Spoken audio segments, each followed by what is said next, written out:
बिहार विधानमंडल का एक दिवसीय मॉनसून सत्र शुरू। पटना के ज्ञान भवन में एक दिवसीय सत्र का हुआ आयोजन। राज्य में बाढ़ की स्थिति गंभीर, 53 लाख से ज्यादा की आबादी प्रभावित, राहत और बचाव कार्य तेज। बिहार में कोरोना के सक्रिय मरीजों की संख्या 20,310। कोविड टेस्टिंग की सुविधा दोगुनी हो जाने पर अधिक आ रहे हैं मामले।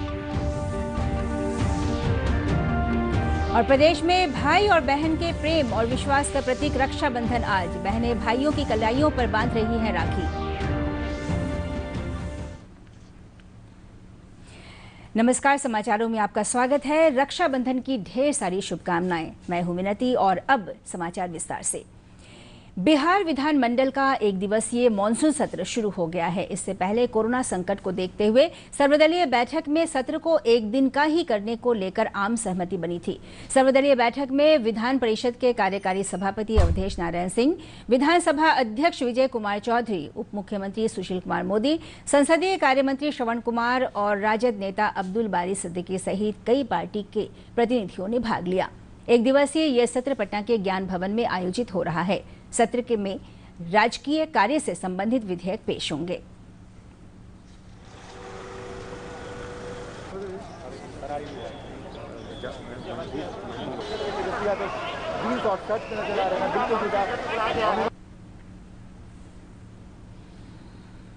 पटना के ज्ञान भवन में विधानमंडल के एक दिवसीय मानसून सत्र के दौरान विपक्षी सदस्यों ने ज्ञान भवन परिसर में बाढ़ और कोरोना महामारी के प्रति राज्य सरकार की सुस्ती को लेकर प्रदर्शन किया।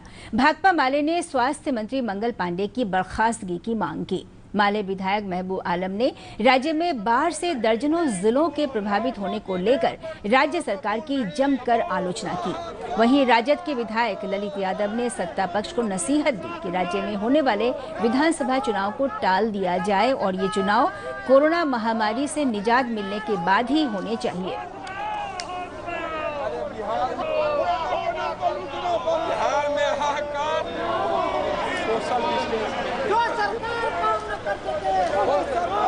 मांग है, पर क्या करें? हमारी मांग है कि कोरोना से जनता को बचाने की जिम्मेदारी जो सरकार थी, सरकार भाग गई। ये मंगल पांडे का इस्तीफा मांगते हैं हम और कोरोना से जनता को बचाने के लिए एक कारगर रणनीति तैयार करने की मांग करते हैं। और हम मांग करते हैं कि 1 करोड़ जनता आज उत्तरी पूर्वी बिहार में बाढ़ से प्रभावित है, बाढ़ का अस्थायी निदान करे। नहीं, देखिए अभी बिहार में हाहाकार मचा हुआ है। हम लोग दरभंगा जिला, मधुबनी, समस्तीपुर, पूरा उत्तर बिहार, 14 जिला, हाँ मुजफ्फरपुर, 14 जिला बाढ़ से डूबा हुआ है। पानी में आदमी है, लाश भी तैर रहा है। सरकार नाम का चीज नहीं है, सरकार खत्म है। हम लोग बाढ़ इलाका से आते हैं, कोई व्यवस्था नहीं, समुचित व्यवस्था है, हाहाकार मचा हुआ है। सुशांत सिंह राजपूत आत्महत्या मामले को लेकर महाराष्ट्र और बिहार पुलिस की तकरार तेज हो गई है। बिहार पुलिस लगातार ये आरोप लगाती रही है कि सुशांत सिंह मामले में महाराष्ट्र पुलिस मदद नहीं कर रही है। अब इस मामले की जांच करने मुंबई गए पटना के सिटी एसपी विनय तिवारी को बीएमपी के अधिकारियों ने क्वारंटीन कर दिया है। इस मामले में मुख्यमंत्री नीतीश कुमार ने नाराजगी जाहिर करते हुए कहा कि महाराष्ट्र सरकार द्वारा बिहार पुलिस को सहयोग नहीं करना बेहद चिंता की बात है। इस मामले में महाराष्ट्र सरकार से बातचीत की जा रही है। डीजीपी ने पूरी सूचना दी है और वे खुद भी वहां बात कर रहे हैं। इसे राजनीति का मुद्दा नहीं बनाना चाहिए। बिहार पुलिस की जिम्मेवारी को हम निभा उसी के अनुरूप काम। तो ऐसी परिस्थिति में उनसे बातचीत हमारे डीजीपी। इस मामले पर राज्य के पुलिस महानिदेशक गुप्तेश्वर पांडे ने कहा कि पूरा देश पूछ रहा है आखिर आईपीएस विनय तिवारी के साथ ऐसा क्यों हुआ। उन्होंने कहा कि वे इस मामले में हर संभव कार्रवाई करेंगे। आप लोग बात करेंगे, हम अपने अधिकारियों से राय लेकर के आगे क्वारंटाइन करना सही था क्या सर? नहीं, ये आप बताइए ना। ये तो पूरा देश पूछ रहा है ना ये बात, आप बताइए। राज्य में बाढ़ की स्थिति गंभीर बनी हुई है। वर्तमान में प्रदेश के 14 जिलों के 113 प्रखंडों की 1059 पंचायतें बाढ़ से प्रभावित हैं। बाढ़ प्रभावित जनसंख्या भी बढ़कर 53,70,000 हो गई है। लगभग 4 लाख लोगों को बाढ़ प्रभावित क्षेत्रों से निकाला गया है। एनडीआरएफ और एसडीआरएफ की 31 टीमें राहत और बचाव कार्य में लगी हैं। आपदा प्रबंधन विभाग के अपर सचिव रामचंद्र डू ने बताया कि राहत केंद्रों में 27,000 लोग रह रहे हैं, जबकि 9,40,000 की आबादी को 1,385 सामुदायिक किचन से पका हुआ भोजन उपलब्ध कराया जा रहा है। मुजफ्फरपुर जिले में गंडक, बूढ़ी गंडक और बागमती नदियों का जलस्तर खतरे के निशान से ऊपर बना हुआ है। जिले के 13 प्रखंडों की 210 पंचायतें बाढ़ से प्रभावित हैं। वहीं पिलखी पंचायत के मोहम्मदपुर कोठी गांव में तिरहुत नहर का दायां तटबंध टूटने से 4 गांव में बाढ़ का पानी फैल गया। यहां निचले हिस्सों में रह रहे लगभग 200 ग्रामीणों को सुरक्षित स्थानों पर पहुंचा दिया गया है। एनडीआरएफ की टीम लगातार राहत कार्य में जुटी हुई है। वहीं जिले के सरैया प्रखंड में नदी का बायां तटबंध तेज जल प्रवाह के कारण टूट गया। टूटे हुए तटबंध की मरम्मत का काम जारी है। उधर दरभंगा जिले के केवटी प्रखंड में अधवारा समूह की नदी पर बने सुरक्षा बांध में 20 से 30 फीट की दरार आ गई है, जिससे पानी का तेज बहाव अब नए इलाकों में फैलने लगा है। लोग तटबंध की मरम्मति का प्रयास कर रहे हैं। मौसम विभाग ने बिहार में बहने वाली सभी नदियों के जल ग्रहण क्षेत्रों में आज हल्की वर्षा होने की संभावना व्यक्त की है। प्रभावित पंचायतों की संख्या 1059 और जो जनसंख्या है जो बाढ़ से प्रभावित है वो 53,70,000 है। इसके बाढ़ के दौरान जो निष्क्रमित जनसंख्या है वो 4 लाख है। राहत शिविर आज के दिन में 19 चल रहा है, वही गोपालगंज में 11, पूर्वी चंपारण में 2, खगड़िया में 1 और समस्तीपुर में 5। राहत शिविरों में रहने वालों की संख्या आज के दिन में भी 27,000 है। पूरा राज्य में सामुदायिक रसोई 13। बिहार में बाढ़ की ताजा स्थिति पर जानकारी दे रहे हैं हमारे संवाददाता सलमान हैदर।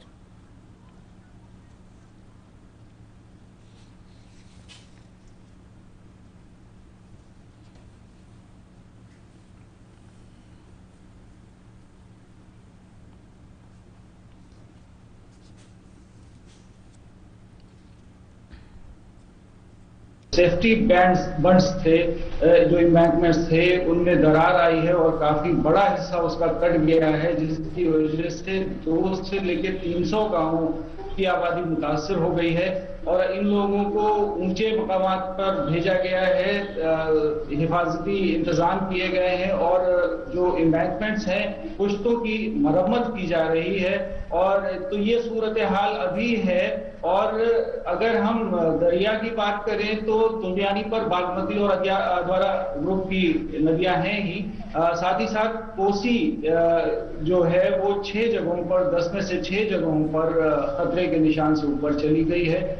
और सबसे बड़ी बात, गंगा भागलपुर के कहलगांव में खतरे के निशान से ऊपर बह रही है। इंतजामिया का रोल इसकी इंटेंसिटी को कम करने के लिए तो हो सकता है, इसकी तमाज़त को कम करने के लिए हो सकता है।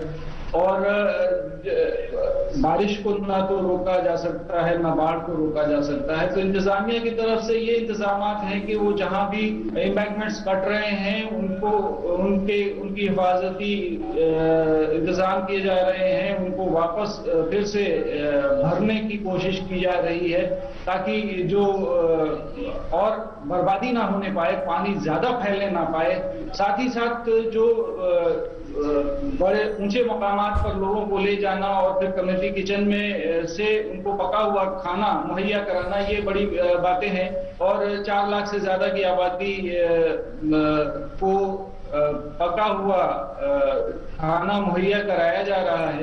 तो ये सारे इंतजामात हैं जो कि फ्लड की, सैलाब की इंटेंसिटी को कम करते हैं, लेकिन वो तो नेचर्स फ्यूरी है और कब तक ये झेलना पड़ता है। और लगभग हर साल बिहार को ये झेलना भी पड़ता है सैलाब की मुसीबत को।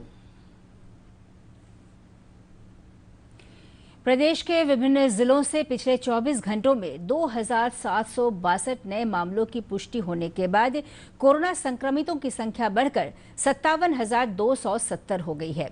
साथ ही बिहार में पिछले 24 घंटों में कोरोना से 1,184 मरीज ठीक हुए हैं। स्वास्थ्य विभाग के सचिव लोकेश कुमार ने वीडियो कॉन्फ्रेंसिंग के माध्यम से बताया कि इसके साथ ही कोरोना से ठीक होने वालों की कुल संख्या बढ़कर 36,636 हो गई है। उन्होंने बताया कि वर्तमान में कोरोना से ठीक होने वालों की दर 64% है, जबकि कोरोना के सक्रिय मरीजों की संख्या 20,310 है।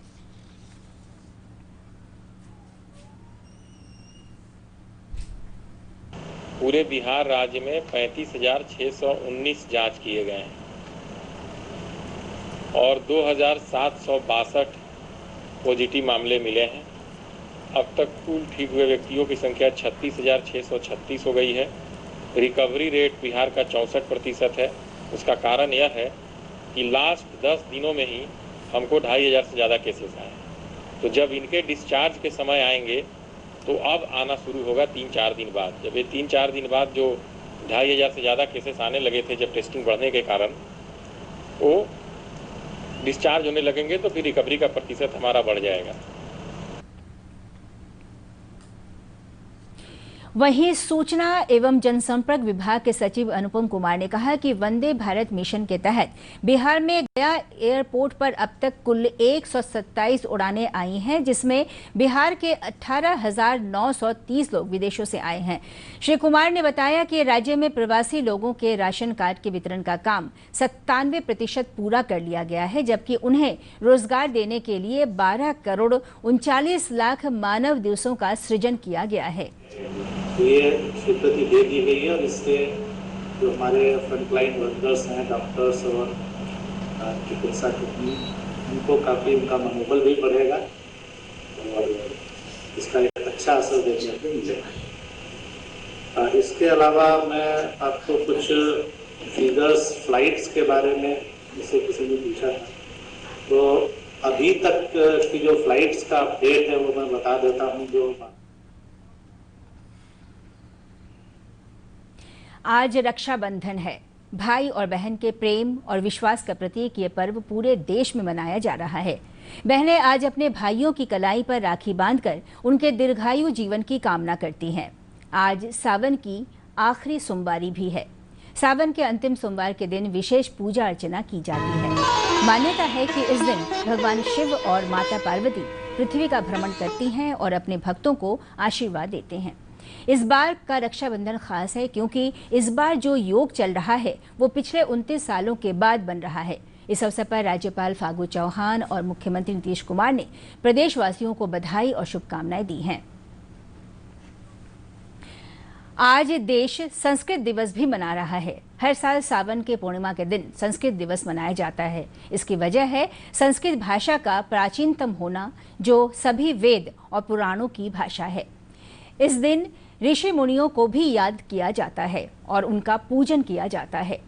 भारत सरकार ने सावन मास की पूर्णिमा के दिन विश्व संस्कृत दिवस को मनाए जाने की घोषणा 1969 में की थी। और अंत में बुलेटिन के मुख्य समाचार एक बार फिर। बिहार विधानमंडल का 1 दिवसीय मॉनसून सत्र शुरू। पटना के ज्ञान भवन में 1 दिवसीय सत्र हुआ आयोजित।